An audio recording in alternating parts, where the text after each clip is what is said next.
அளவுக்கு அதிகமாக சிந்திக்கிறது அப்படின்றத நம்ம ஒரு ஆடும் நாற்காலியோடு நம்ம ஒப்பிடலாங்க. அந்த ஆடும் நாற்காலி ஆடிக்கிட்டே இருக்கும் ஒழிய நீங்கள் புதுசாக உங்களை கொண்டு போய் ஒரு புதிய இடத்துக்கு உங்களை கொண்டு போய் சேர்த்துடாது. அதே போல் இந்த ஓவர் திங்கிங் அப்படின்றது உங்களை ஒரு மாயையில் தான், உங்களை ஒரு குழப்பத்தில் தான் விடும்.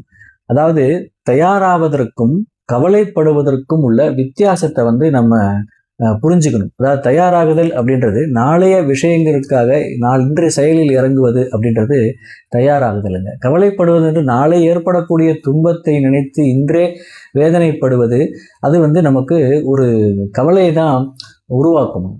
அதாவது உண்மையிலே என்ன நடக்க போகிறது அப்படின்றத நம்ம கட்டுப்பாட்டில், நம்மளுடைய கண்ட்ரோலில் வச்சுக்கணும் அப்படின்னு நம்ம விரும்புகிறோம். நடக்கக்கூடிய அனைத்து மோசமான விளைவுகளையுமே நம்ம முன்கூட்டியே கணிச்சா நம்ம அதுலேருந்து பாதுகாத்துக்கலாம் அப்படின்ற ஒரு மாயையில் வந்து நம்மளுடைய மனம் இருக்கும்.